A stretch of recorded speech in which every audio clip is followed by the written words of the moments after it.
Dear students, तो mass spectrometry में हमारा जो नेक्स्ट टॉपिक है दैट इज मैकलेफर्टी रीअरेंजमेंट। ये बहुत ही इंपॉर्टेंट रीअरेंजमेंट है तो और एमएससी लेवल पे कई बार पूछा भी गया है। वैसे आज मैं आपसे और दो एक टॉपिक जो हैं छोटे छोटे डिस्कस करेंगे तो वो भी काफ़ी इंपॉर्टेंट हैं। तो आज मैं कुल मिलाकर मतलब 3 टॉपिक्स हैं मेरे पास। तो उसमें पहला टॉपिक है मैकलेफर्टी रीअरेंजमेंट। तो McLafferty rearrangement is given by carbonyl compounds. तो जनरली ये कार्बोनिल कंपाउंड्स द्वारा दिया जाता है which contain at least one hydrogen on gamma carbon. और ऐसे कार्बोनिल कंपाउंड्स जहाँ पर भी उनके पास एक गामा कार्बन होगा और गामा कार्बन से अटैच्ड, क्योंकि हाइड्रोजन को हम गामा हाइड्रोजन बोलेंगे, तो कुल मिलाकर ये बात कि कंपाउंड्स के पास एक गामा हाइड्रोजन होनी चाहिए। तो in fact this rearrangement is given bye radical cation of the carbonyl compound. Actual में क्या होगा कि कार्बोनिल कंपाउंड का जो रेडिकल कैटायन बनेगा यानी कि जो हमारा मॉलिक्यूलर आयन बनता है उसके थ्रू ये रीअरेंजमेंट दिया जाता है। तो this rearrangement involves the transfer of the gamma hydrogen to the carbonyl oxygen. तो सबसे पहले इसमें क्या होगा कि कार्बोनिल ऑक्सीजन जो होगी उस पर गामा हाइड्रोजन का ट्रांसफर होगा और उसके बाद followed by the cleavage of a beta bond. और उसके बाद क्या होगा, बीटा बॉन्ड का क्लीवेज होगा। तो इसको हम मैकेनिज्म ज़्यादा अच्छे से समझ पाएंगे। तो हम देख लेते हैं इसकी मैकेनिज्म क्या है। तो ये है यहाँ पर मैकेनिज्म आपके सामने शो हुई है। तो इसमें सबसे पहले हमने एक कार्बोनिल कंपाउंड का मतलब जिसमें C double bond O group हो, ठीक है। तो और ये हमने यहाँ ग्रुप बना रखा है, ये जो आप कंपाउंड यहाँ देख रहे हैं सी डबल बॉन्ड ओ, और इससे एक वाई ग्रुप जो है अटैच्ड है। अब ये वाई कुछ भी हो सकता है, ये एच हो सकता है। तो अगर ये H हुआ तो C double bond O H यानी एल्डिहाइड। अगर ये Y की जगह हम R लिख देंगे तो ये कीटोन हो जाएगा, OH लिख देंगे तो ये एसिड बन जाएगा। तो इस तरह से ये कोई भी ग्रुप जो है हम Y की जगह पर लगा सकते हैं। तो ये जनरल रिप्रेजेंटेशन आपके सामने दी हुई है। और यहाँ पर क्या हुआ है, ये डायरेक्टली जो भी हमने कार्बोनिल कंपाउंड लिया हुआ है उसका ये मॉलिक्यूलर कैटायन बना है। आप देख रहे हैं यहाँ पर एक पॉजिटिव चार्ज है, यहाँ दिख रहा है ना पॉजिटिव चार्ज है, और यहाँ पर एक रेडिकल भी है। तो मतलब कैसे हुआ कि पहले जो भी ये कंपाउंड था इस कंपाउंड पर इलेक्ट्रॉन का बम्बार्डमेंट कराया गया। उस इलेक्ट्रॉन ने क्या करा कि एक इलेक्ट्रॉन को इजेक्ट किया कंपाउंड में से। और जैसा कि मैंने आपको बताया पहले भी कि अगर हमें मतलब इजेक्शन कराना है तो जो लूजली बाउंड इलेक्ट्रॉन्स होते हैं वो पहले जो हैं इजेक्ट होते हैं। तो यानी अगर हमारे पास कंपाउंड में लोन पेयर है तो सबसे पहले लोन पेयर इजेक्ट होंगे। अगर लोन पेयर नहीं है तो फिर पाई इलेक्ट्रॉन्स और उसके बाद सिग्मा इलेक्ट्रॉन्स, ठीक है। तो ये सब मैं पहले भी डिस्कस कर चुकी हूँ। तो अगर आपने वो वीडियोस पहले नहीं देखे, आप डायरेक्टली इस पर आए तो फिर बेटा मैं फिर से यही कहूँगी कि आप पहले पुराने वीडियोस देखिए उसके बाद यहाँ पर आइएगा। तो यहाँ पर क्या हुआ, C double bond O group है हमारे पास। तो ये जो हमारा ये यहाँ सी डबल बॉन्ड ओ पर ये इस तरह से लोन पेयर ऑफ इलेक्ट्रॉन्स हैं ऑक्सीजन पर, ठीक है। तो अगर हम इस पर इलेक्ट्रॉन बम्बार्ड कराएंगे तो क्या होगा, एक इलेक्ट्रॉन यहाँ से निकल गया, सपोज ये वाला इलेक्ट्रॉन यहाँ से इजेक्ट हो जाएगा। तो जब ये इलेक्ट्रॉन यहाँ पर इजेक्ट हो जाएगा तो इस पर खाली एक इलेक्ट्रॉन, ऑक्सीजन पर ये एक इलेक्ट्रॉन बचेगा। और क्योंकि एक इलेक्ट्रॉन निकल गया इसलिए इस पर पॉजिटिव चार्ज आएगा। तो इसीलिए यहाँ पर एक लोन पेयर ऑफ इलेक्ट्रॉन दिखा रखा है और दूसरी साइड इसमें एक पॉजिटिव चार्ज और सिर्फ एक इलेक्ट्रॉन दिखाया हुआ है, ठीक। तो ये तो हो गया हमारा कंपाउंड, जैसे कि उसमें इलेक्ट्रॉन बम्बार्ड कराया तो ये मॉलिक्यूलर आयन बन गया यहाँ पर, या रेडिकल कैटायन हम जिसको बोल सकते हैं। इसके बाद इसका रेडिकल कैटायन में हम दिखाएंगे मैकलेफर्टी रीअरेंजमेंट। तो मैकलेफर्टी यहाँ पर साइंटिस्ट का नाम है जिन्होंने इसको बताया था, ठीक। तो हम क्या कह रहे हैं कि हमारा कंपाउंड, कोई भी कंपाउंड जो हम कार्बोनिल कंपाउंड ले रहे हैं उसके पास सबसे पहले एक गामा कार्बन होनी चाहिए। गामा कार्बन कैसे पता चलेगी, देखिए जो ये सी डबल बॉन्ड ओ पूरा का पूरा ग्रुप है, इस ग्रुप से पहला कार्बन हमारा होगा अल्फा कार्बन, दूसरा कार्बन हमारा होगा बीटा कार्बन, और तीसरा कार्बन हमारा होगा गामा कार्बन, ठीक है। और इस गामा कार्बन से अटैच्ड ये जो हाइड्रोजन है या इस कार्बन से जितने भी हाइड्रोजन अटैच्ड होंगे वो सारे के सारे गामा हाइड्रोजन होंगे। तो यहाँ पर दिखा रखा है एक तो R2 ग्रुप है और एक H है। तो जो H है वो गामा हाइड्रोजन है। तो गामा हाइड्रोजन का होना बहुत ज़रूरी है, वो नेसेसरी कंडीशन है मैकलेफर्टी रीअरेंजमेंट के लिए। तो यहाँ पर सबसे पहले क्या होगा, ये जो हाइड्रोजन है ये इस कार्बोनिल ऑक्सीजन से क्या मतलब होता है, सी डबल बॉन्ड ओ, इस O को हम कार्बोनिल ऑक्सीजन बोलते हैं। तो ये जो हाइड्रोजन है, ये वाला हाइड्रोजन, ये इस ऑक्सीजन से जाकर अटैच्ड होगा। अब वो कैसे अटैच्ड होगा वो इसमें दिखाया हुआ है कि जो देखिए, एक बार मैं जरा इसको इरेज कर देती हूँ फिर बताती हूँ आपको। यहाँ पर हुआ क्या है, जो ये वाला बॉन्ड है जिसको मैंने अब रेड बनाया, ठीक है। यहाँ पर इसका होगा होमोलिटिक फिशन।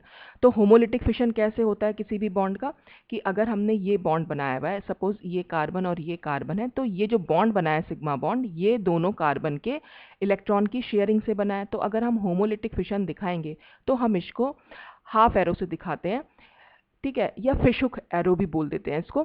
तो हाफ एरो का मतलब होता है जब अब इसका फिशन दिखाएंगे तो दोनों कार्बन अपने अपने इलेक्ट्रॉन लेकर अलग हो जाएंगे इस तरह से। तो ये इलेक्ट्रॉन इस कार्बन के पास चला जाएगा और ये इलेक्ट्रॉन इस कार्बन के, तो ये होता है हमारा होमोलिटिक फिशन, ठीक। तो वही चीज यहाँ पर हुई है, जब ये बॉन्ड ऐसे टूटेगा तो इसमें ये दिखाया हुआ है कि हाइड्रोजन के पास एक इलेक्ट्रॉन आ जाएगा और इस कार्बन के पास एक इलेक्ट्रॉन आ जाएगा, ठीक। फिर क्या होगा, देखिए ये ऑक्सीजन के पास ये जो इलेक्ट्रॉन है, ये जो लोन पेयर में से एक इलेक्ट्रॉन निकल गया था और जो दूसरा बचा था, वो एक इलेक्ट्रॉन और ये हाइड्रोजन का एक इलेक्ट्रॉन आपस में बॉन्ड बना लेंगे। तो यहाँ पर उस बॉन्ड को ऐसे दिखाया हुआ है, ठीक है। तो ये बॉन्ड हुआ, तो अब क्या होगा, इस ऑक्सीजन पर सिर्फ पॉजिटिव चार्ज बचेगा क्योंकि वो इलेक्ट्रॉन ने तो बॉन्ड बना लिया, ठीक। अच्छा, अब क्या हुआ, यहाँ पर ये दिखा रखा है इस कार्बन के पास ये वाला इलेक्ट्रॉन जो हमारा ये जो रेड वाला बॉन्ड था इसको टूटने से आया। फिर नेक्स्ट स्टेप में ये दिखाया हुआ है कि जो बीटा बॉन्ड है, यहाँ पर बीटा क्लीवेज दिखाई है। मतलब एक तो दो कंडीशन होती है इसमें कि एक तो गामा हाइड्रोजन होना चाहिए, तो गामा हाइड्रोजन तो कंडीशन है, और दूसरी स्टेप क्या होगा, तो पहले स्टेप में मतलब ये हुआ कि हाइड्रोजन जो है वो कार्बोनिल ऑक्सीजन पर चला गया, और दूसरे स्टेप में क्या होगा, बीटा बॉन्ड टूटेगा। बीटा बॉन्ड से क्या मतलब है, सी डबल बॉन्ड ओ से ये जो पहला बॉन्ड है इसको हम बोल रहे हैं ये अल्फा बॉन्ड है, और जो ये दूसरा बॉन्ड है इसको हम बोल रहे हैं ये बीटा बॉन्ड है। तो यहाँ पर बीटा बॉन्ड का क्लीवेज होगा, ठीक है। अब वो कैसे क्लीवेज हुआ, क्लीवेज वैसे ही होगा, होमोलिटिक फिशन, यानी जब ये बॉन्ड टूटेगा तो एक इलेक्ट्रॉन इस कार्बन पर आएगा, ये वाले कार्बन पर, ठीक है, यहाँ पर एक इलेक्ट्रॉन आ जाएगा और दूसरा इलेक्ट्रॉन इस वाले कार्बन पर जाएगा।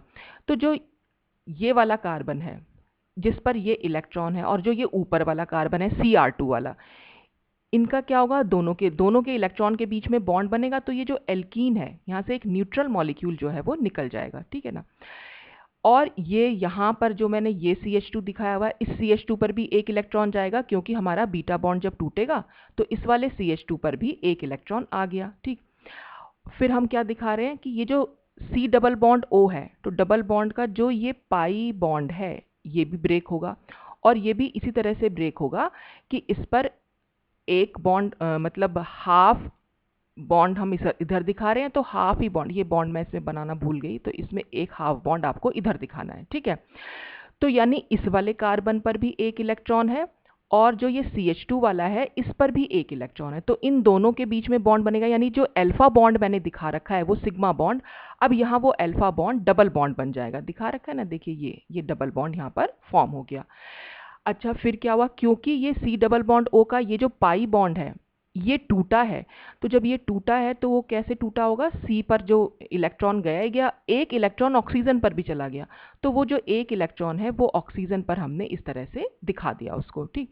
तो ये सारा क्लीवेज आपके सामने यहाँ पर मैकेनिज्म जो है शो रखी। तो आपको क्या करना है कि जो जो इलेक्ट्रॉन मतलब होमोलिटिक फिशन दिखा दिया, और होमोलिटिक फिशन से वहाँ वहाँ आप इलेक्ट्रॉन रफ में बना के देख लीजिए, और जहाँ जहाँ इलेक्ट्रॉन बन रहे हैं बस उनकी आपस में आपको जो है बॉन्ड फॉर्मेशन दिखा देना है। तो एक बॉन्ड फॉर्मेशन तो Cr2 और CH2 के बीच में होगा जिससे हमारी ये न्यूट्रल मॉलिक्यूल निकलेगा। एक बॉन्ड फॉर्मेशन इस C से जो Y से अटैच्ड है, और एक ये जो CH2 है यानी जो अल्फा बॉन्ड है इसकी जगह पर एक डबल बॉन्ड आ जाएगा, ठीक। और C डबल बॉन्ड O के बीच का एक बॉन्ड टूटेगा और ऑक्सीजन पर एक इलेक्ट्रॉन रह जाएगा। तो कुल मिलाकर हमारे पास ये जो हमारा रिजल्ट आता है कि जिसमें एक एल्कीन फॉर्म होती है, इसमें एक एल्कीन फॉर्म होती है और एक रेडिकल कैटायन हमारे पास बच जाता है। फिर इसी को हम एक और रेजोनेटिंग फॉर्म दिखा सकते हैं, आप चाहे तो आगे दिखा दीजिए, चाहे ना भी दिखाएं तो भी चलेगा, ठीक। तो इसमें क्या दिखा रखा है, फर्दर ये दिखाया हुआ है कि ये जो बॉन्ड बना था ये बॉन्ड टूटा, यानी कि इन्होंने फिर से वही जो हमारे पास ये वाला जो स्ट्रक्चर यहाँ डायरेक्टली बना रखा था, इन्होंने दोबारा से उसको ही बना के दिखा दिया है। तो आप क्या करेंगे, इस बॉन्ड को जो हमने नया बॉन्ड बनाया था उसको उन्होंने फिर से ब्रेक होता हुआ दिखा दिया। एक्चुअल में हुआ क्या, यहाँ से जो ये, मैं इसको ना एक बार आपको इरेज करती हूँ और फिर से समझाती हूँ, क्योंकि इन्होंने ना वही स्ट्रक्चर दोबारा से बना दिया है। देखिए इस वाले स्ट्रक्चर को, जो पहले वाले स्ट्रक्चर से जो ये बॉन्ड मैं दिखा रही हूँ आपको, एक तो ये बॉन्ड और यहाँ से ये बॉन्ड, ठीक है, इन्होंने ये मतलब बॉन्ड को टूटता हुआ जो दिखा रहे हैं। तो जब ये वाला बॉन्ड टूटेगा, ये वाला यानी बीटा बॉन्ड जब टूटेगा तो इस CH2 पर एक इलेक्ट्रॉन आएगा, ठीक है।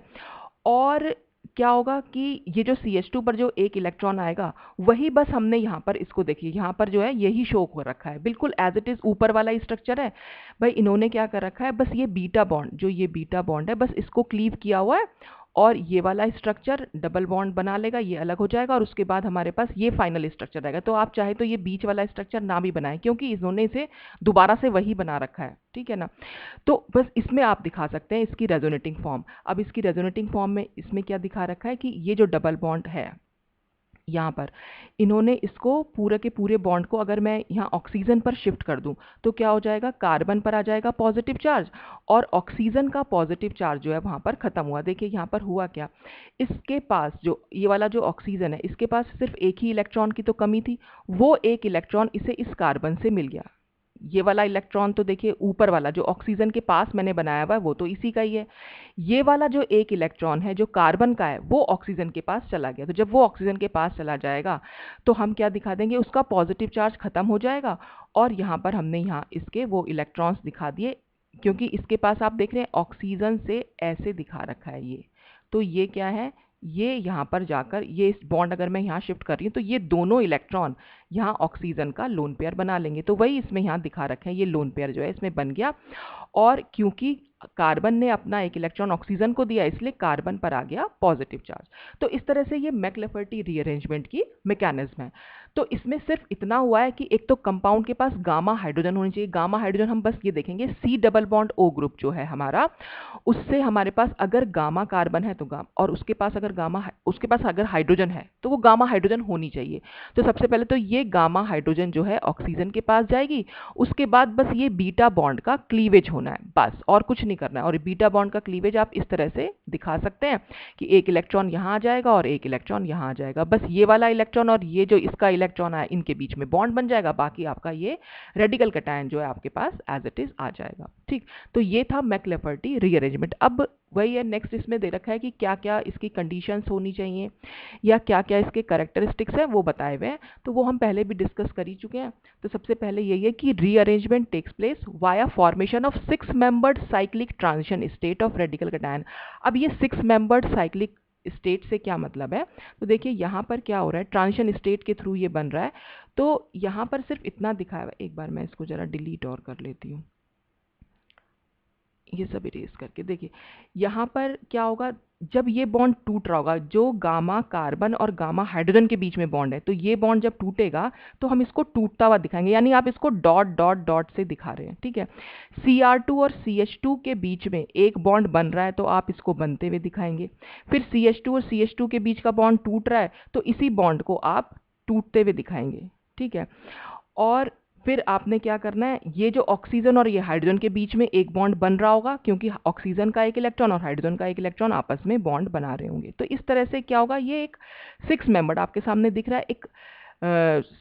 एक हाइड्रोजन हो गया, अगर मैं नंबर दूं इसको, नंबर 1 इसको दे देते हैं, नंबर 2 इसको, यहाँ नंबर 3, ये नंबर 4, ये नंबर 5 और ये नंबर 6। तो ये ट्रांजिशन स्टेट बन गई है यहाँ पर एक, ठीक है।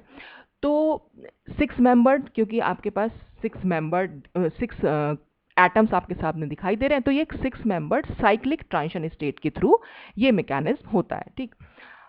अच्छा, फिर क्या है इसमें, formation of 6 membered cyclic transition state can only be possible.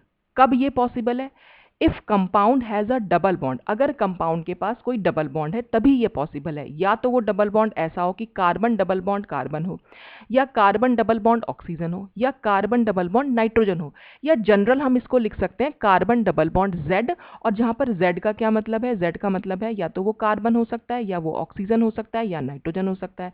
तो देखिए ये कंपाउंड स्ट्रक्चर आपके सामने दे रखे हैं, जैसे ये C डबल बॉन्ड और यहाँ पर C है, तो आप C डबल बॉन्ड Z, ये Z की वैल्यू है यहाँ पर, ठीक है ना, C डबल बॉन्ड Z, यानी यहाँ पर Z की जगह C हो सकता है, यहाँ पर Z की जगह O हो गया है, यहाँ पर भी Z की जगह O ले लिया है, यहाँ पर भी Z की जगह O ले लिया है, और यहाँ पर Z की जगह नाइट्रोजन आ गया है। तो इस तरह से हमारे पास होना चाहिए। तो स्ट्रक्चर आपके पास कैसा भी बन के आए, आप उसको कुछ इस तरीके से बना लेंगे ना, तो अपने आप से आपको वो 6 मेंबर ट्रांजिशन स्टेट भी दिखनी शुरू हो जाएगी। तो यहाँ पर क्या होगा, ये हाइड्रोजन जो है इस कार्बन के पास चला जाएगा, यहाँ पर ये वाला हाइड्रोजन इस ऑक्सीजन के पास चला जाएगा, ऐसे ये हाइड्रोजन है ये इस ऑक्सीजन के पास चला जाएगा। तो आप देख रहे हैं, एक तो सी डबल बॉन्ड सी होना चाहिए, ठीक, या सी डबल बॉन्ड ओ हो या सी डबल बॉन्ड एन हो, एक तो कंडीशन हो गई है। दूसरी चीज है, इसी डबल बॉन्ड से अटैच्ड आपके पास एक गामा हाइड्रोजन या गामा कार्बन होना चाहिए। तो ये अल्फा कार्बन हो गया, ये बीटा कार्बन हो गया और ये गामा कार्बन हो गया, और गामा कार्बन से हाइड्रोजन जो अटैच्ड है उसको हम गामा हाइड्रोजन कह रहे हैं। तो वही इसमें लिखा हुआ भी है कि and gamma carbon with respect to C double bond Z group. तो जो भी आपका सी डबल बॉन्ड वाला ग्रुप है उसके रिस्पेक्ट में जो गामा कार्बन होगी उसके पास एटलीस्ट 1 हाइड्रोजन जो है होनी चाहिए। तो it should have at least 1 hydrogen. और फिर इस मैक्लेफर्टी रीअरेंजमेंट इस तरह से कि हम कुछ कंपाउंड्स के एग्जाम्पल दे रखे हैं कि कौन कौन से कंपाउंड्स को दे सकते हैं। तो देख रहे हैं सी डबल बॉन्ड सी का मतलब एक एल्कीन, तो यानी एल्कीन भी इस मैक्लेफर्टी रीअरेंजमेंट को दे सकती है। मतलब कैरेक्टरिस्टिक ज़्यादातर कॉमनली कार्बोनिल कंपाउंड में है, लेकिन एल्कीन में भी पाया जाता है अगर उसके पास गामा हाइड्रोजन होगी तो। फिर ये सब कार्बोनिल कंपाउंड्स के एग्जाम्पल हैं। ये एस्टर हो गया आपके सामने, ये एक एसिड हो गया C double bond O H है, ये इमीन ग्रुप हो गया। तो ये सारे ग्रुप्स यहाँ पर दे सकते हैं। कंडीशन वही है कि सी डबल बॉन्ड जेड जो हमारा ग्रुप है उससे हमारे पास अटैच्ड एक गामा हाइड्रोजन जरूर होनी चाहिए। फिर अगर हम एल्कीन की बात करें कि एल्कीन कैसे देती हैं इसको, तो एल्कीन किस तरह से दे सकते हैं, देखिए यहाँ पर ये एल्कीन बना रखी है 2 मिथाइल 1 पेंटीन। तो ये आप देख रहे हैं यहाँ पर C, ये डबल बॉन्ड और ये CH2 पर। तो ये हो गया आपके पास एक कंडीशन। और दूसरी कंडीशन क्या थी कि इसके पास गामा हाइड्रोजन। तो ये पहला कार्बन अल्फा है, दूसरा कार्बन बीटा है और तीसरा आपके पास गामा है। और गामा से आप देख रहे हैं 3 हाइड्रोजन अटैच्ड हैं, तीनों की तीनों को हम गामा हाइड्रोजन बोलेंगे। तो हमें तो सिर्फ एक हाइड्रोजन से मतलब है। तो इस पर इलेक्ट्रॉन बम्बार्डमेंट हुआ। इलेक्ट्रॉन बम्बार्डमेंट के बाद क्या होगा, ये जो एक पाई बॉन्ड है सी डबल बॉन्ड CH2 के बीच में, यहाँ से पाई बॉन्ड से एक इलेक्ट्रॉन निकल जाएगा। तो जब अगर मैं ये C double bond C condition थी हमारे पास, अगर यहाँ इस पाई बॉन्ड में 2 इलेक्ट्रॉन थे, ठीक है, अगर एक इलेक्ट्रॉन निकल जाएगा तो हम कैसे बना सकते हैं इसको यहाँ पॉजिटिव या ये डॉट बना दीजिए, या फिर आप इसको ऐसे लिख सकते हैं यहाँ पर डॉट और ये पॉजिटिव, कुछ भी लिख सकते हैं आप, ठीक है। तो वहीं इलेक्ट्रॉन बम्बार्डमेंट के बाद हमने क्या दिखाया, यहाँ पर ये देखिए, ये देख रहे हैं आप, यहाँ पर एक तो ये बना हुआ है इलेक्ट्रॉन और ये बना हुआ है यहाँ पर पॉजिटिव चार्ज। तो होगा क्या, फिर से यही वाला बॉन्ड जो हमारा कार्बन कार्बन जहाँ पर भी वो डबल बॉन्ड था, बस हमें उस बॉन्ड को वहाँ पर तोड़ना है। तो पहले सी डबल बॉन्ड ओ था, इसलिए ऑक्सीजन से वहाँ पर लोन पेयर ऑफ इलेक्ट्रॉन जो थे वो इजेक्ट हुए थे। यहाँ पर क्योंकि पाई इलेक्ट्रॉन्स हैं तो पहले पाई इलेक्ट्रॉन्स इजेक्ट होंगे। तो पाई इलेक्ट्रॉन इजेक्ट होने के बाद हमारे पास कंडीशन कुछ ऐसी बची, तो जो ये वाला बॉन्ड है, मतलब यहाँ पर तो एक इलेक्ट्रॉन है ही ऑलरेडी, ठीक है ना, इसमें ये एक इलेक्ट्रॉन तो ऑलरेडी है ही यहाँ पर, और ये वाला जो गामा कार्बन से अटैच जो गामा हाइड्रोजन है, तो किस कार्बन और हाइड्रोजन के बीच का बॉन्ड जो है टूटेगा। तो इस हाइड्रोजन पर एक रेडिकल आएगा और इस हाइड्रोजन पर एक रेडिकल आएगा, और जो ये एक रेडिकल है मतलब एक इलेक्ट्रॉन है, इस कार्बन का जो ये एक इलेक्ट्रॉन है, यहाँ पर जो एक इलेक्ट्रॉन दिखा रखा है, मतलब वो इलेक्ट्रॉन इजेक्ट हो, जो पाई इलेक्ट्रॉन बचा था, एक इलेक्ट्रॉन तो निकल गया और एक इलेक्ट्रॉन बचा है, उनके और उसके बीच में यहाँ पर जो है बॉन्ड फॉर्म हो गया और एक पॉजिटिव चार्ज हमारा एज इट इज रह गया। क्योंकि देखिए, अगर मैं यहाँ पर एक हाइड्रोजन जोड़ना चाहूँ इस कार्बन से, तो भाई ये वाला इलेक्ट्रॉन और ये वाला इलेक्ट्रॉन आपस में बॉन्ड बना लेंगे। तो यहाँ पर मेरे पास कंडीशन क्या हो जाएगी, ये C हो जाएगा, यहाँ से H और इस कार्बन पर एक पॉजिटिव चार्ज मेरे पास रह जाएगा, ठीक है। तो वही चीज इन्होंने यहाँ पर दिखा रखी है। और दूसरा क्या दिखाया, देख रहे हैं, इस CH2 पर भी एक रेडिकल है, ये रेडिकल यहाँ पर शो कर रखा है, ये वाला, ठीक है। अब यहाँ पर क्या होगा, सेकंड स्टेप क्या था, फर्स्ट स्टेप में तो गामा हाइड्रोजन शिफ्ट हो गई हमारे C double bond C group पर। दूसरा क्या था, दूसरा में था कि दूसरा स्टेप, उसमें बीटा बॉन्ड टूटेगा। तो बीटा बॉन्ड हम कैसे काउंट करेंगे, देखिए ये पूरा ग्रुप था हमारा जिस पर हमारी रिएक्शन हो रही थी। तो ये जो पहला बॉन्ड होगा ये हमारा अल्फा बॉन्ड होगा, और ये जो दूसरा बॉन्ड है ये हमारा होगा बीटा बॉन्ड। तो सेकंड स्टेप में यहाँ बीटा क्लीवेज, बीटा बॉन्ड की क्लीवेज होगी। तो बीटा बॉन्ड की क्लीवेज से क्या होगा, इस बॉन्ड का एक इलेक्ट्रॉन इस कार्बन के पास जाएगा, इस वाले के पास, और एक इलेक्ट्रॉन इस कार्बन के पास जाएगा, ठीक। तो फिर हम इसको कैसे दिखा सकते हैं, अच्छा, जैसे ही इस CH2 पर एक इलेक्ट्रॉन जाएगा तो ये एक इलेक्ट्रॉन और ये वाला एक इलेक्ट्रॉन दोनों बॉन्ड बना लेंगे और ये CH2 यहाँ से न्यूट्रल मॉलिक्यूल यानी इथाइलिन जो है हमारा वो अलग हो जाएगा। बचेगा क्या, इस वाले CH2 पर सिर्फ एक इलेक्ट्रॉन बचेगा और देखिए कार्बन पर हमारा पॉजिटिव चार्ज है ही, तो हम इसको ऐसे दिखा सकते हैं, CH कार्बन और CH2 के बीच में एक इलेक्ट्रॉन है और कार्बन और CH2 के बीच में एक बॉन्ड है, ये दिखा रखा है, और इनके बीच में एक पॉजिटिव चार्ज और एक इलेक्ट्रॉन है। तो इस पूरे स्ट्रक्चर को जो यहाँ लिखा है, जहाँ पर M/Z 56 लिखा हुआ है, इस स्ट्रक्चर को देखिए आप ऐसे भी दिखा सकते हैं, ये यहाँ लिखा, ये CH3 लिखा, यहाँ CH3 लिखा और ये CH2 और यहाँ डबल बॉन्ड बना दीजिए और इसको इस तरह से रेडिकल कैटायन की फॉर्म में दिखा सकते हैं। बुक में ना ज़्यादातर ऐसे ही दिखाया हुआ है। इसका मतलब है कि ये वाला बॉन्ड जो है यहाँ पर टूटा हुआ है, ठीक है। जैसे कि हमने यहाँ दिखाया, ये जो C डबल बॉन्ड था भाई, ये वाला जो डबल बॉन्ड CH2 था, यहाँ तोड़ के हमने दिखा दिया, एक बॉन्ड दिखाया हुआ है और एक इलेक्ट्रॉन और बीच में पॉजिटिव चार्ज। तो इस पूरे स्ट्रक्चर को भी आप कैसे दिखा सकते हैं, आप जो ये एज इट इज़ हमारा पहला वाला स्ट्रक्चर है, इसको आप एज इट इज़ बनाए रहने दीजिए और इसको इतना कीजिए और यहाँ पर एक रेडिकल कैटायन बना दीजिए। तो जो ये स्ट्रक्चर है वो बिल्कुल इसके जैसा ही बन गया। मतलब मैं आपको ये बताना चाह रही हूँ कि बुक में क्या होगा, बॉन्ड बना हुआ ही दिखेगा, आपको सिर्फ एक ब्रैकेट दिखा रखा होगा, उसके ऊपर एक पॉजिटिव चार्ज और एक इलेक्ट्रॉन दिखाया हुआ होगा।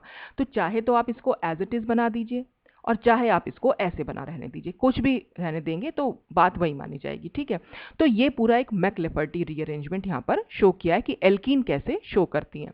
इसी में एक छोटा सा टॉपिक है कि डबल मैकलेफर्टी रीअरेंजमेंट। तो डबल मैकलेफर्टी रीअरेंजमेंट कैसे पॉसिबल है, ये ज़्यादातर हमें कीटोन्स में देखने को मिलता है। कुछ कीटोन्स में द सेकेंड हाइड्रोजन एटम, इसमें ना एक गामा हाइड्रोजन ओरिजिनेट हो जाती है exclusively from the gamma position. Gamma hydrogen यहाँ पर एकदम से ओरिजिनेट होती है। कैसे होती है वो अभी हम इसकी मैकेनिज्म में देखेंगे। तो सबसे पहला स्टेप इसमें है कीटोनाइजेशन। पहले तो मैकलेफर्टी रीअरेंजमेंट होगा ही होगा, कीटोनाइजेशन होगा, उसके बाद जो भी हमारा इंटरमीडिएट इनोल आयन बना होगा, उसके बाद सेकेंड स्टेप में ट्रांसफर ऑफ हाइड्रोजन होगा टू ऑक्सीजन। कैसे होगा देखिए, पहले देख लेते हैं।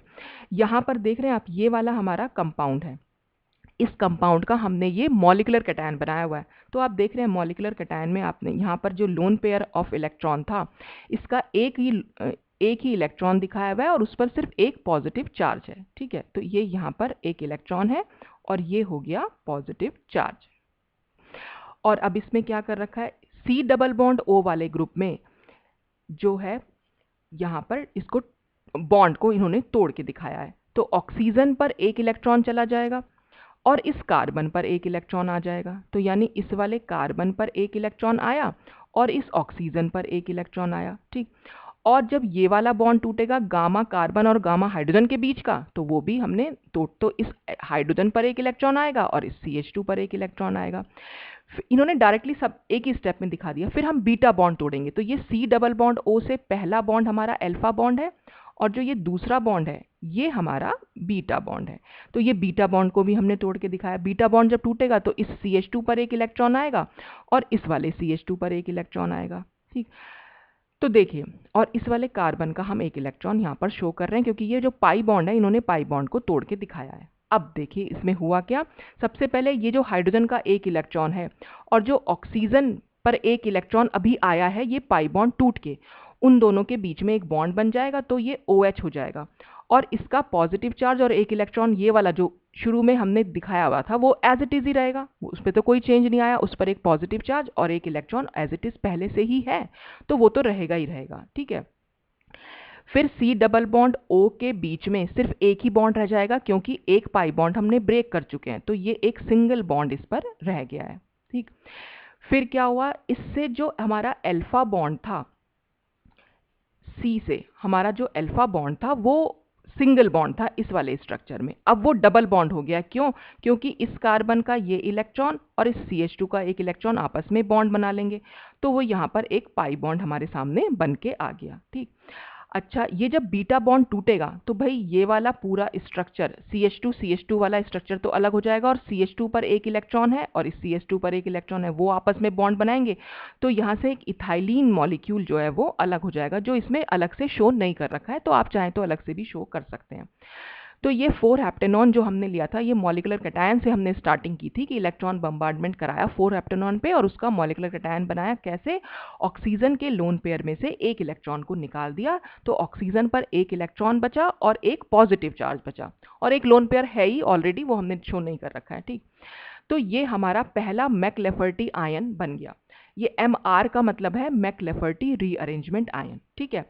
तो ये बनी, देखिए आप देख रहे हैं, ये बनी हमारे पास इनोलिक फॉर्म। इनोलिक फॉर्म क्यों कह रहे हैं हम इसे, यहाँ पर एक ईन है, डबल बॉन्ड है तो एक ईन है, और OH है तो ओल है, तो इनोलिक फॉर्म यहाँ पर बन गई। इसका हम कीटोनाइजेशन करा सकते हैं। अब कीटोनाइजेशन कैसे कराएंगे, कीटोनाइजेशन के लिए क्या होता है कि जो ये वाला OH का H है, ये H तो चला जाएगा इस CH2 के पास, तो H जब CH2 के पास जाता है तो वो CH3 बन जाएगा, और जो ये C डबल बॉन्ड C के बीच में एक पाई बॉन्ड है, ये पाई बॉन्ड हो जाएगा यहाँ पर शिफ्ट, तो ये C डबल बॉन्ड O बन जाएगा, और ऑक्सीजन के पास जो एक इलेक्ट्रॉन और पॉजिटिव चार्ज है वो एज इट इज रहेगा, वो हमने यहाँ पर दिखा दिया। तो कीटोनिक फॉर्म हम इस तरह से बना सकते हैं इनोलिक फॉर्म की।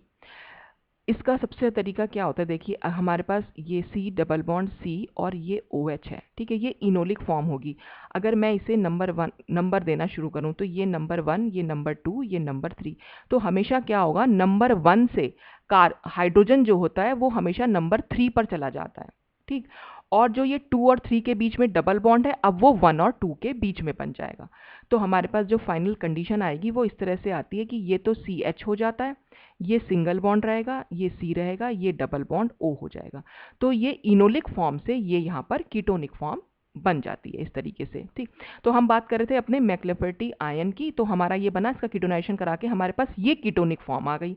जैसे ही ये कीटोनिक फॉर्म हुई, अब आप देखो इससे हमें फिर से देखना है कि गामा हाइड्रोजन है कि नहीं। तो हमारे पास ये पहला कार्बन अल्फा, दूसरा कार्बन बीटा, और ये तीसरा कार्बन गामा, और गामा से अटैच्ड हमारे पास जो हाइड्रोजन है वो गामा हाइड्रोजन है। तो फिर से हमें सिर्फ इतना ही दिखाना है, हम एक दिखा रहे हैं मैक्लेफर्टी रीअरेंजमेंट दोबारा से हुआ, तो डबल मैक्लेफर्टी रीअरेंजमेंट यहाँ पर पॉसिबल है अगर कंपाउंड के पास 2 गामा हाइड्रोजन होंगी। तो पहली गामा हाइड्रोजन तो यहाँ पर हमने शिफ्ट कर दी थी इस वाले कंपाउंड में, और दूसरी गामा हाइड्रोजन, अब ये वाली हाइड्रोजन जो है बस इस ऑक्सीजन के ऊपर चली जाएगी। तो वही इसमें दिखाया हुआ है कि सबसे पहला स्टेप क्या था, ketonization of the intermediate enol ion by the hydrogen transfer, और सेकेंड स्टेप में क्या था, transfer of hydrogen to the oxygen. तो ट्रांसफर ऑफ ये वाली हाइड्रोजन टू द ऑक्सीजन। एक बार मैं इसको फिर से इरेज कर देती हूँ, फिर आप साफ से देख सकते हैं, ठीक। तो हम आते हैं इस पर, तो इसका फिर से वही होमोलिटिक क्लीवेज हुआ। इस वाले बॉन्ड का होमोलिटिक क्लीवेज जब होगा तो इस हाइड्रोजन पर एक इलेक्ट्रॉन जाएगा और इस कार्बन पर एक इलेक्ट्रॉन जाएगा, ठीक। फिर हम बीटा बॉन्ड तोड़ेंगे। कौन सा बीटा बॉन्ड, इस C डबल बॉन्ड O से वही पहला बॉन्ड अल्फा बॉन्ड, दूसरा बॉन्ड है बीटा, तो हम बीटा बॉन्ड को होमोलिटिकली तोड़ेंगे, तो इस CH2 पर एक इलेक्ट्रॉन जाएगा और इस CH2 पर एक इलेक्ट्रॉन जाएगा, ठीक। तो देखो उससे हुआ क्या, यहां पर जैसे ये बॉन्ड टूटेगा, ये वाला बीटा बॉन्ड जैसे ही टूटेगा और इस CH2 से एक हाइड्रोजन भी निकल चुका है, तो हमारे पास देखिए ये वाला CH2 का एक इलेक्ट्रॉन, इस CH2 का एक इलेक्ट्रॉन, ये आपस में बॉन्ड बनाकर इथाइलिन की तरह जो है ये निकल जाएगा। और ये हाइड्रोजन पर जो एक इलेक्ट्रॉन है, अब इन्होंने पाई बॉन्ड भी ब्रेक कर रखा है। पाई बॉन्ड को जैसे ही हम ब्रेक करेंगे, इस ऑक्सीजन पर एक इलेक्ट्रॉन आएगा और इस वाले कार्बन पर एक इलेक्ट्रॉन आएगा, ठीक है। तो इतना पोर्शन तो हम इसमें अलग कर चुके हैं, ठीक। अब ये बचा H डॉट और ये ऑक्सीजन का ये वाला इलेक्ट्रॉन, तो इस इलेक्ट्रॉन के बीच में और इस हाइड्रोजन के बीच में एक बॉन्ड बन जाएगा, और इस ऑक्सीजन पर जो पॉजिटिव चार्ज है और जो इलेक्ट्रॉन है वो एज इट इज रह जाएगा, तो ये OH हो जाएगा। C डबल बॉन्ड O में से क्योंकि पाई बॉन्ड ब्रेक कर चुके हैं हम, तो COH के बीच में सिर्फ एक सिग्मा बॉन्ड रह गया क्योंकि पाई बॉन्ड को हमने ब्रेक कर दिया। अब इस कार्बन पर एक इलेक्ट्रॉन है, इस CH2 पर एक इलेक्ट्रॉन है, दोनों आपस में बॉन्ड बना लेंगे, तो दोनों ने आपस में बॉन्ड बना लिया, तो ये हमारा मैक्लेफर्टी रीअरेंजमेंट आयन सेकंड बन गया, ठीक है। तो ये इस तरह से हम डबल मैक्लेफर्टी रीअरेंजमेंट भी बना सकते हैं। तो आपको मैक्लेफर्टी के लिए सिर्फ इतना याद रखना है कि C double bond Z group, C double bond Z, जहां पर Z जो है आपका C भी हो सकता है, O भी हो सकता है, नाइट्रोजन भी हो सकता है, बस इससे अटैच्ड आपके पास एक गामा हाइड्रोजन होनी चाहिए। तो सबसे पहले स्टेप में आप गामा हाइड्रोजन को चेंज कर देंगे, मतलब गामा हाइड्रोजन को भेज देंगे ऑक्सीजन के पास या इस Z के पास, बस सीधी साफ सी बात है, जहां पर कुछ कार्बन हो, नाइट्रोजन हो, ऑक्सीजन हो, किसी के पास कुछ भी हो, तो ये हाइड्रोजन तो सबसे पहले गामा हाइड्रोजन इस Z से अटैच हो जाएगी। उसके बाद इस बॉन्ड से अटैच्ड जो बीटा बॉन्ड होगा, बस उसका क्लीवेज दिखाना है और होमोलिटिक क्लीवेज दिखाना है दोनों में। तो होमोलिटिक क्लीवेज से जहाँ जहाँ इलेक्ट्रॉन जाएगा बस आपको बॉन्ड अपने आप जैसे ही होमोलिटिक क्लीवेज दिखाएंगे ना तो बस वहीं से आपको क्लियर हो जाएगा कि किसके साथ क्या चीज़ इलेक्ट्रॉन बन के आ रहा है। तो ये था हमारा डबल मैक्लेफर्टी रीअरेंजमेंट। नेक्स्ट इसमें एक छोटा सा और टॉपिक है रिट्रो डील्स एल्डर फ्रेगमेंटेशन। ये भी थोड़ा सा इंपॉर्टेंट है। आपने डील्स एल्डर रिएक्शन पढ़ी हुई होगी। डील्स एल्डर रिएक्शन का ठीक उल्टा हो जाता है रिट्रो डील्स-एल्डर फ्रेगमेंटेशन। देखिए यहाँ डील्स-एल्डर में क्या होता है, हमारा 4+2 साइक्लोएडिशन कहते हैं हम इसको। एक हमारे पास डाइईन होती है, ये है हमारी 1,3 ब्यूटाडाइन, ठीक है। एक हमारे पास ईन होती है यानी इथाइलिन, ठीक।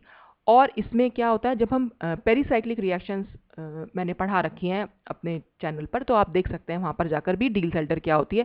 तो पेरीसाइक्लिक रिएक्शंस में सिर्फ पाई इलेक्ट्रॉन्स का मूवमेंट हम दिखाते हैं। तो ये बॉन्ड यहाँ मूव करेगा, ये बॉन्ड इधर मूव करेगा और ये बॉन्ड इधर मूव करेगा, यानी ये वाला बॉन्ड जो है इस कार्बन और इस कार्बन के बीच में आ जाएगा। तो हमारे पास जो स्ट्रक्चर निकल के आता है इस मूवमेंट से हमारे पास क्या बनती है, साइक्लोहेक्सीन बन जाती है, ठीक। देखिए ये हमारा जो ये एक सेकंड में जरा इस पेन को जरा चेंज करती हूँ फिर आपको समझाऊंगी। मतलब इसमें क्या है जो हम दिखा रहे हैं कि जो बॉन्ड्स, देखिए ये जो हमारे पास ओरिजिनल स्ट्रक्चर था ये वाइट से जो मैं दिखा रही हूँ इतना तो हमारे पास पहले से ही था, ठीक। और जो ये पाई बॉन्ड थे बस उन्होंने क्या कर रखा है, यहाँ पर जाकर ये एक नया बॉन्ड बनाया और ये एक नया बॉन्ड बनाया। ये बॉन्ड भी ओरिजिनल था, ठीक है, और एक ये नया बॉन्ड बन गया बस यहाँ पर। तो यहाँ पर सिर्फ पाई बॉन्ड के मूवमेंट से हमें साइक्लोहेक्सीन दिखने को मिली। अब क्या है, ये साइक्लोहेक्सीन वापस से अगर टूटे और वापस से ये ब्यूटाडाइन और इथाइलिन बनाए तो बस इसी को हम बोल देते हैं रिट्रो डील्स-एल्डर फ्रेगमेंटेशन। फ्रेगमेंटेशन क्यों, क्योंकि अब ये मॉलिक्यूल जो है वो टूटेगा और वो कुछ इस तरह से टूटता है कि ये वाला बॉन्ड टूटता है और ये वाला बॉन्ड टूटता है। और वो कैसे टूटेगा बस हम वही इसमें देखेंगे। तो फ्रेगमेंटेशन होता है इसमें जो डील्स-एल्डर प्रोडक्ट होता है उसका। तो इसलिए हम इसको रिट्रो डील्स-एल्डर मतलब ठीक उल्टा उसका कर रहे हैं। डील्स-एल्डर से जो हमारा प्रोडक्ट बना था उस प्रोडक्ट को हम तोड़ के वापस से हमारा ओरिजिनल जो हमारे मॉलिक्यूल्स थे उनको बना दे रहे हैं, ठीक। तो if the ion fragmentation mechanism in which molecular ion, कोई भी मॉलिक्यूलर आयन हो सकता है, ऑफ अ साइक्लिक एल्कीन, ये थी ना हमारे पास साइक्लोहेक्सीन जो थी, इसमें से जब हम इसका मॉलिक्यूलर कैटायन बनाएंगे तो क्या हो जाएगा, ये जो पाई इलेक्ट्रॉन हमने यहाँ दिखा रखा है वही पाई इलेक्ट्रॉन तो ब्रेक होगा और पाई इलेक्ट्रॉन का एक इलेक्ट्रॉन निकल जाएगा। और एक बार मैं फिर से आपको दिखा देती हूँ यहाँ पर हम क्या करने जा रहे हैं। देखिए हमारे पास क्या है, एक साइक्लिक एल्कीन है ये इस तरीके से, ठीक। इसमें हमने इलेक्ट्रॉनिक बम्बार्डमेंट कराया तो पाई इलेक्ट्रॉन का इलेक्ट्रॉन निकलेगा। तो इसको हम कैसे दिखा सकते हैं, इसको हमने ऐसे दिखाया, जब ये दो इलेक्ट्रॉन्स हैं यहाँ पर एक इलेक्ट्रॉन निकल गया तो एक इलेक्ट्रॉन तो एज इट इज रह गया, क्योंकि एक इलेक्ट्रॉन निकल गया तो उसकी जगह आ गया पॉजिटिव चार्ज। तो आप चाहे तो इसको ऐसे दिखा सकते हैं या इसको दिखाने का एक और तरीका भी है।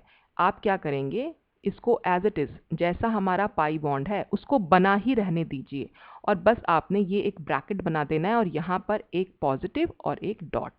तो बुक में ज़्यादातर यही बना हुआ है। इससे पहले भी मैंने आपको यही समझाने की कोशिश की थी कि आपको दिखाना क्या है, इसका मतलब है कि ये पाई बॉन्ड जो है वो ब्रेक हो रखा है, पॉजिटिव चार्ज और एक इलेक्ट्रॉन इसकी जगह आप दिखा सकते हैं। मतलब चाहे तो आप इसको ऐसे दिखा सकते हैं और चाहे आप ऐसे दिखा सकते हैं। तो बुक में जो है ये तरीका अपनाया हुआ है।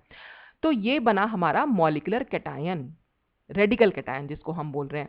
तो चाहे ऐसे चाहे वैसे, तो यही इसमें दे रखा है कि molecular ion of a cyclic alkene fragments, वो टूटता है to form a neutral diene and alkene radical. चाहे तो डाइन हमारे पास न्यूट्रल बने या एल्कीन रेडिकल कैटायन बने, या फिर डाइन रेडिकल कैटायन बने और एक एल्कीन बने, कैसे भी हो सकता है। जब ये टूटेगा, मतलब जब ये वाला जो मॉलिक्यूलर कैटायन मैंने आपको लास्ट में दिखाया हुआ है, जब ये टूटेगा तो ये किस तरह से भी टूट सकता है, दोनों तरीके से, क्योंकि हमने इसको दोबारा से फिर से बनाया। देखिए ये हमारा रेडिकल कैटायन, ठीक। तो या तो ये इस तरह से टूटे,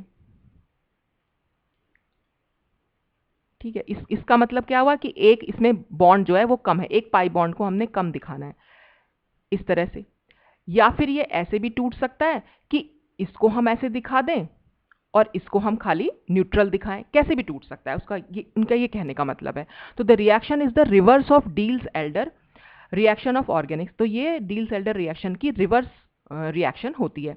it involves the cleavage of two bonds, यहाँ पर दो बॉन्ड्स टूटते हैं, और वो दो बॉन्ड्स कौन से हैं? ये वाला एक बॉन्ड ये है और एक बॉन्ड ये है। ये दोनों बॉन्ड जो हैं टूटते हैं साइक्लिक सिस्टम के, resulting in the formation of two stable unsaturated fragments.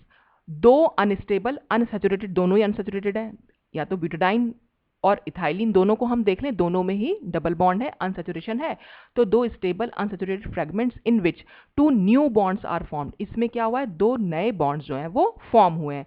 वो दो नए बॉन्ड्स कौन से हैं? क्योंकि एक बॉन्ड आप इसको मान लीजिए और एक बॉन्ड आप इसको मान लीजिए, क्योंकि जब हम इस पर अगर हम मॉलिक्यूलर कैटायन दिखा रहे हैं तो ये वाला बॉन्ड तो हम ब्रेक होता हुआ ही दिखा रहे हैं, वो भी अभी मैं आपको आगे अच्छे से समझाऊंगी। तो this process is not accompanied by any hydrogen transfer rearrangement, तो इसमें कहीं पर भी कोई हाइड्रोजन ट्रांसफर नहीं होता, जैसा कि हमने मैकलेफर्टी में पढ़ा था, ऐसा कोई ट्रांसफर हाइड्रोजन का नहीं हो पाता। The charge can be carried by any one of the fragment, तो जो चार्ज होगा वो किसी भी एक फ्रेगमेंट पर आएगा, चाहे तो वो ब्यूटाडाइन पर आए चाहे वो इथाइलिन पर आए। द मोर हाईली सब्स्टिट्यूटेड और more conjugated fragment which has the lower ionization potential carries the charge.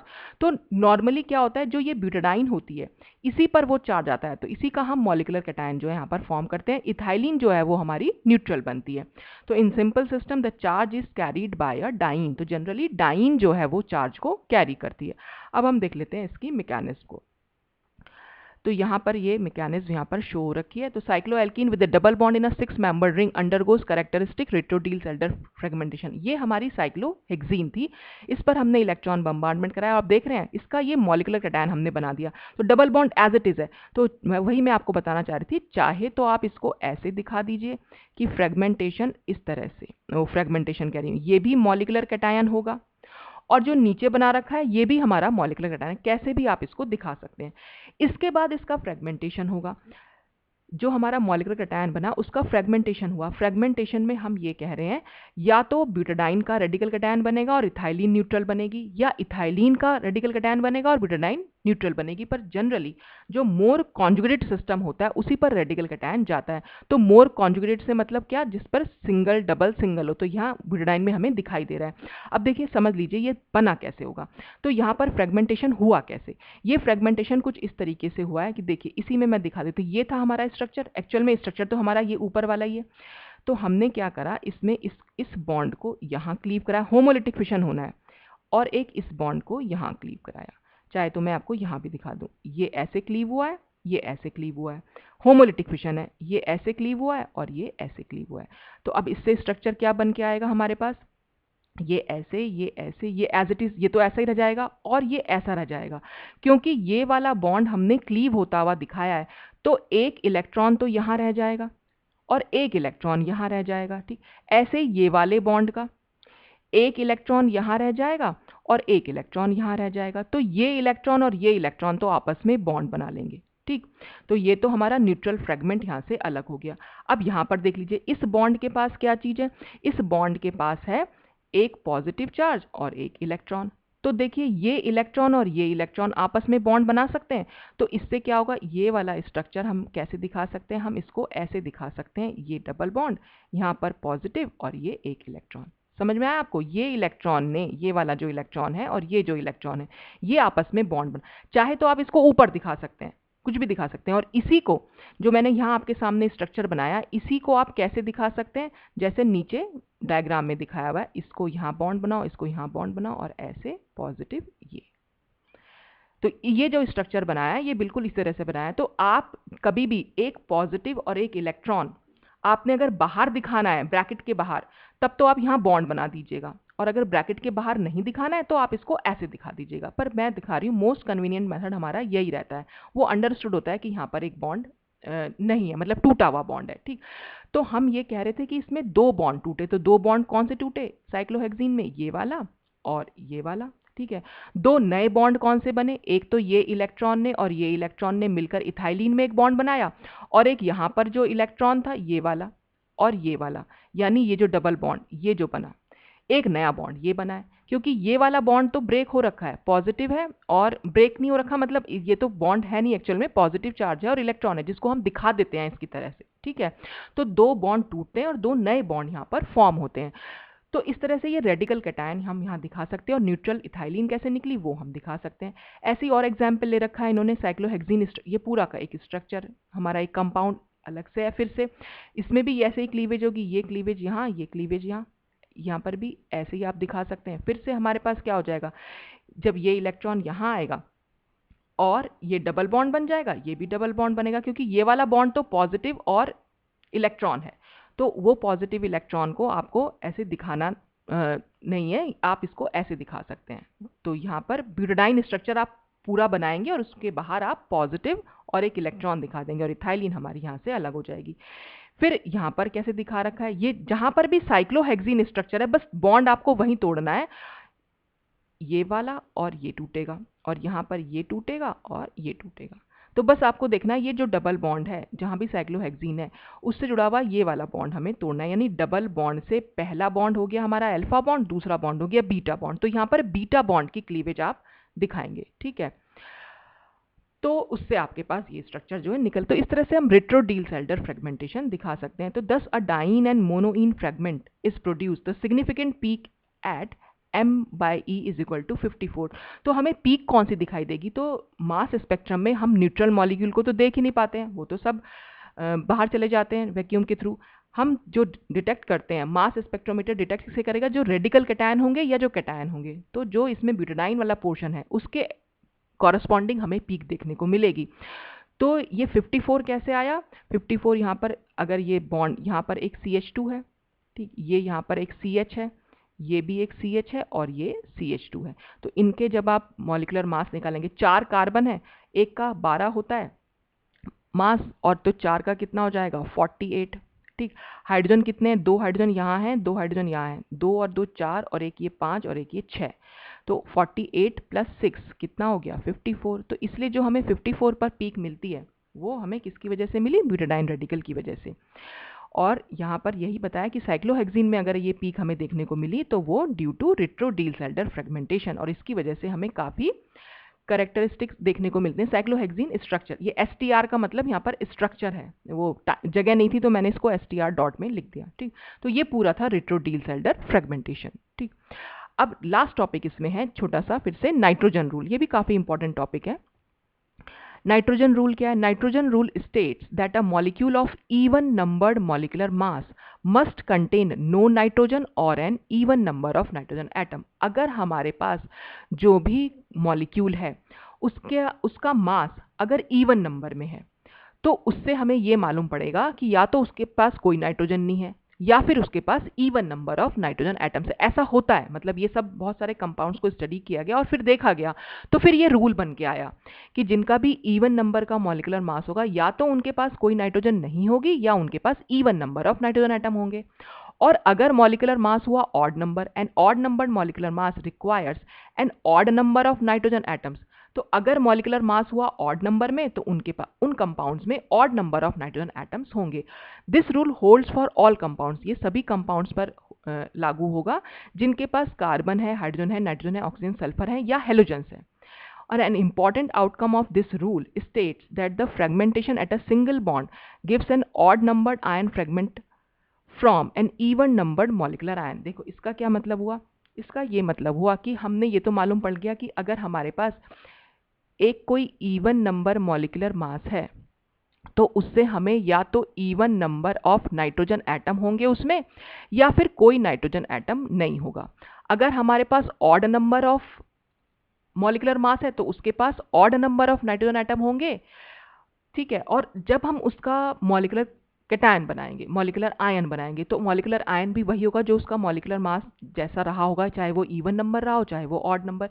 तो इसमें ये बताया गया है कि अगर हमारे पास इवन नंबर का मॉलिक्यूलर आयन रहा तो उसके जो फिर फर्दर फ्रेगमेंटेशन भी तो होगा मॉलिक्यूलर आयन का, तो उसके जो फ्रेगमेंट हमें मिलेंगे वो सब ऑड नंबर मिलेंगे।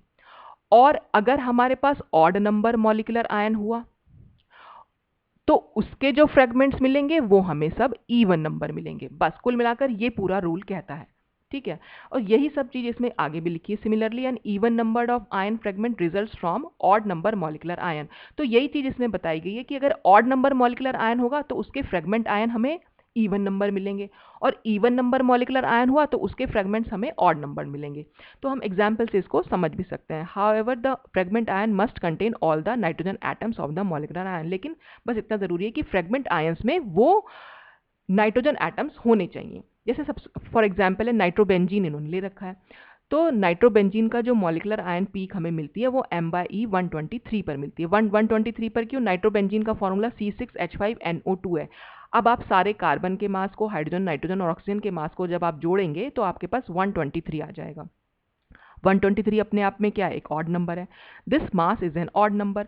तो अब अगर ये ऑड नंबर है तो जाहिर सी बात है इसके पास ऑड नंबर ऑफ नाइट्रोजन ही प्रेजेंट होंगे। Hence the molecule must contain odd number of nitrogen which is actually found to be, actual में होते भी हैं 6।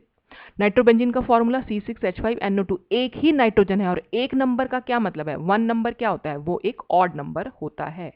तो क्योंकि odd number of molecular mass है इसलिए उसके पास ऑड नंबर ऑफ नाइट्रोजन है। फिर क्या होगा? इसके जो फ्रेगमेंट आयन बनेंगे, ये तो हमारा मॉलिक्यूलर कटायन बन गया, ठीक है। मॉलिक्यूलर कटायन से जो फ्रेगमेंट आयन बनेंगे, तो 2 important fragments which are formed in the mass spectrum of this compound. 2 important fragments क्या है? NO2+, जिनके पास नाइट्रोजन एटम हो, सिर्फ हम उन्हीं की बात कर रहे हैं, और एक है NO+। तो देखिए NO2+ का अगर मैं M/E देखूं, यानी मॉलिक्यूलर मास क्या है? 46, और NO+ का मॉलिक्यूलर मास क्या निकला? 30। तो आप देख रहे हैं हमारे पास odd number of molecular cation था 123, और 123 से हमें even number of fragment ion मिले 46 और 30। ये तो अपने आप में इवन नंबर है। तो ऑड नंबर से हमें even number of fragment ions मिले, जो कि हमारा रूल भी कहता है। तो these 2 fragments have even number of masses according to the rule mentioned above. तो यही चीज इसमें बताई हुई है। फिर नेक्स्ट एग्जाम्पल हम ले लेते हैं एक इवन नंबर कंपाउंड का, जैसे 2,4-डाइनाइट्रोफिनॉल। 2,4-डाइनाइट्रोफिनॉल क्या होगी? 2,4-डाइनाइट्रोफिनॉल को हम बना सकते हैं कुछ इस तरीके से। फिनॉल क्या होती है? अगर बेंजीन रिंग से हम OH को जोड़ दें, 2,4-डाइनाइट्रो यानी सेकंड पोजीशन पर एक नाइट्रो होगा और एक फोर्थ पोजीशन पर नाइट्रो होगा। ये हमारा कंपाउंड का स्ट्रक्चर है। तो इसकी मॉलिक्यूलर आयन पीक हमें मिली 184 पर। तो 184 फिर से वही कि जितने भी इसमें आपको एलिमेंट दिख रहे हैं सबका आप मास कैलकुलेट करेंगे, प्लस करेंगे, तो आपके पास 184 आएगा। 184 अपने आप में क्या है? एक इवन नंबर है। तो अगर ये इवन नंबर है तो पहली बात तो ये कि हम इस कंपाउंड में इवन नंबर ऑफ नाइट्रोजन ही होंगी, जैसा कि हमें देखने को मिल रहा है। एक नाइट्रोजन है ये और दूसरी नाइट्रोजन है ये, यानी कि इसमें 2 नाइट्रोजन है, और 2 नंबर अपने आप में इवन नंबर होता है, तो इवन नंबर ऑफ नाइट्रोजन है। फिर ये तो हमारा, हमने इसको बना दिया कि ये हमने एक इसमें से इलेक्ट्रॉन बम्बार्डमेंट किया और ये हमारे पास मॉलिक्यूलर कटायन बना। और मॉलिक्यूलर कटायन फर्दर जो हमें फ्रेगमेंटेशन से फ्रेगमेंट आयन जो बन रहे हैं, तो कौन कौन से फ्रेगमेंट आयन अपीयर हो रहे हैं? एक तो ये हो रहा है जिसमें एक हाइड्रोजन कम है, यानी इसमें से एक हाइड्रोजन अगर हम निकाल देंगे तो हमारे पास एक फ्रेगमेंट आयन बन जाएगा, और एक हाइड्रोजन जब हम निकालेंगे तो हाइड्रोजन का मास होता है 1। तो हम जो हमारा मॉलिक्यूलर मास था स्टार्टिंग में 184, उसमें से हम एक कम कर देंगे तो हमारे पास क्या आंसर आ जाएगा? 183। तो ये एक odd number of fragment ion हो गया, जिसका मास जो है ऑड नंबर है, ऐसा फ्रेगमेंट आयन। और दूसरा फ्रेगमेंट आयन क्या हो गया? जिसमें से हमने एक H भी निकाल दिया और एक CO भी निकाल दी। तो कार्बन और ऑक्सीजन और हाइड्रोजन, इन सबका मास अगर हम इस मॉलिक्यूलर कटायन में से माइनस कर दें तो हमारे पास 155 आ जाएगा। तो 155 भी अपने आप में ऑड है। तो हमें क्या मिल रहे हैं यहाँ पर? ऑड फ्रेगमेंट मिल रहे हैं, यानी even number of molecular cation से हमें odd number of fragment ion मिले। वही तो ये रूल बोलता था। तो बस इस रूल के अकॉर्डिंग ये सब पूरा भी हुआ। तो since compound has 2 hydrogen, its molecular ion appears at even number of mass. The 2 fragment ions containing both the nitrogen atom, दोनों के पास नाइट्रोजन एटम है, क्योंकि निकला क्या? पहले फ्रेगमेंट में हमने सिर्फ हाइड्रोजन निकाला, दूसरे फ्रेगमेंट में हमने हाइड्रोजन और प्लस कार्बन मोनोऑक्साइड भी निकाल दी। तो appear eight odd mass number, this proves the validity of nitrogen rule. तो यही था हमारा नाइट्रोजन रूल। तो ये छोटे छोटे टॉपिक्स थे जो आज मैंने आपके साथ डिस्कस किए। आई होप कि आपको समझ में आया होगा। मैकेनिज्म में थोड़ा सा हो सकता है प्रॉब्लम हो, लेकिन बस मैं फिर वही कहूंगी कि अगर मैक्लेफर्टी रीअरेंजमेंट है तो बस आपको सिर्फ होमोलिटिक फिशन कराना है। अपने आप से आप करा के देखेंगे, कंडीशन याद रखेंगे और अपने आप से करा के देखेंगे तो बेटा आप कर पाएंगे इसको। फिर भी नहीं समझ में आए तो आप कमेंट करके पूछ सकते हैं। तो आज के लिए बस इतना ही। Thanks for watching.